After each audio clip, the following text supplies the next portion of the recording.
हिंदू सनातन धर्म जितना ही पुराना है उतने ही इसमें अनेकों रहस्य मौजूद हैं जिनके बारे में विस्तार से हमारे धर्म ग्रंथों में बताया गया है। दुनिया का सबसे बड़ा सत्य मृत्यु, यानी कि जो भी प्राणी इस मृत्यु लोक में जन्म लेगा वो एक ना एक दिन मृत्यु को जरूर प्राप्त करेगा। एक पुण्य आत्मा के लिए मृत्यु के बाद की राह आसान हो, इसलिए मृतक के परिजन अनेक प्रकार के विधि विधान करते हैं जिससे मृतक की आत्मा को शांति मिले।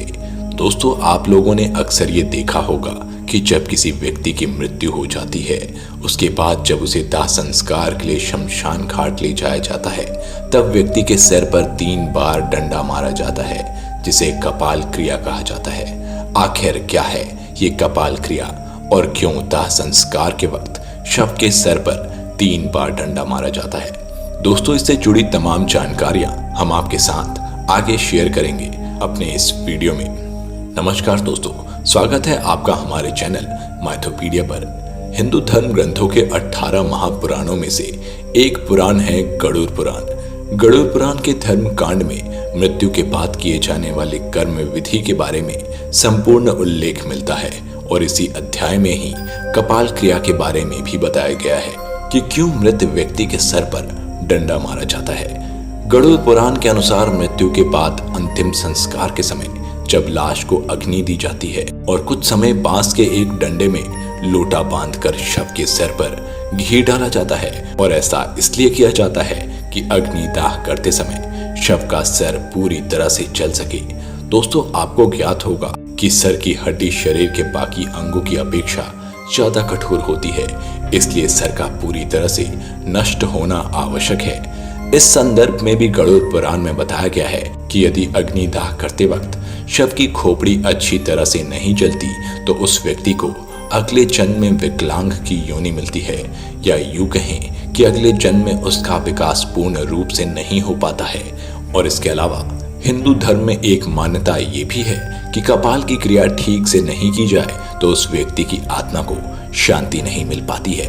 मृत व्यक्ति के प्राण पूर्ण रूप से स्वतंत्र नहीं होते और उसके अगले जन्म लेने के मार्ग में बहुत सारी बाधाएं उत्पन्न हो जाती हैं, जिस कारण कपाल क्रिया मृतक के परिजनों को करनी ही होती है।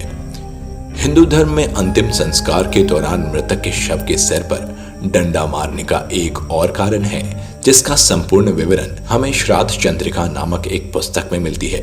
श्राद्ध चंद्रिका पुस्तक में बताया गया है कि हमारे सिर में ब्रह्मदेव का वास होता है। अंतिम संस्कार के दौरान सिर में मौजूद ब्रह्मरंध्र का पंच तत्व में विलीन होना अति आवश्यक है, इसलिए यहाँ पर कपाल क्रिया आवश्यक हो जाती है। इसलिए हिंदू धर्म में अंतिम संस्कार के दौरान कपाल क्रिया को इतना ज्यादा महत्व दिया जाता है। कई मान्यताओं के अनुसार कई तांत्रिक कपाल का प्रयोग अपनी तंत्र साधना में करते हैं, और अगर किसी मृत व्यक्ति के सर का प्रयोग किसी तांत्रिक के द्वारा तंत्र साधना में किया जाए तो ये सब उसके परिजनों को बर्दाश्त नहीं होगा, क्योंकि किसी तांत्रिक द्वारा मृतक के कपाल का इस्तेमाल करने पर मृतक की आत्मा को शांति नहीं मिलेगी और उसकी मोक्ष क्रिया असंभव हो जाएगी। इसलिए मृतक के कपाल को पूरी तरह से नष्ट करना आवश्यक हो जाता है। हमारे शरीर में 7 चक्र मौजूद हैं। इनमें पहला चक्र मूलधार चक्र, दूसरा स्वाधिष्ठान चक्र, तीसरा मणिपूर्ण चक्र, चौथा अनाहत चक्र, पांचवा विशुद्ध चक्र, छठा आज्ञा चक्र और 7वें चक्र को सहस्त्रार चक्र कहते हैं। और इसी सहस्त्रार चक्र में भगवान ब्रह्मा का वास माना जाता है, और अक्सर ध्यान करते वक्त भी हम सबसे पहले अपने इसी चक्र को जागृत करने की कोशिश करते हैं। सहस्त्रार चक्र को कपाल क्रिया के साथ सीधे तौर पर जोड़ा जाता है, क्योंकि ये हमारे सिर का वही भाग है जहां पर चोटी रखी जाती है। हमारे धर्म ग्रंथों के अनुसार किसी व्यक्ति की आत्मा उसी चक्र से शरीर को त्यागती है जिस चक्र के आसपास उसका समूल जीवन बीता हो, और कई बार तो आत्मा सहस्त्रार चक्र से हमारे मस्तिष्क को फोड़कर बाहर निकलती है। लेकिन ऐसा हर बार नहीं होता।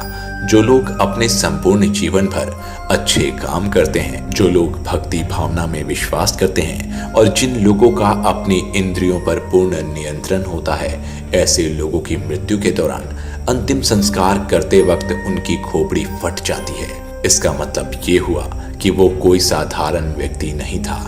हिंदू धर्म में मस्तिष्क के सहस्त्रार चक्र को ही मोक्ष का द्वार माना गया है। इसीलिए मृतक की दाह क्रिया करते वक्त उसके सिर पर डंडा मारा जाता है, क्योंकि ऐसा करने से मृत व्यक्ति की आत्मा को कोई कठिनाई ना हो और उसे मोक्ष प्राप्ति हो सके। दोस्तों, अगर आपको आज की ये जानकारी पसंद आई हो तो वीडियो को एक लाइक करें और हिंदू धर्म ग्रंथों से जुड़ी हुई ऐसी ही जानकारियों के लिए हमारे चैनल को सब्सक्राइब करें। धन्यवाद।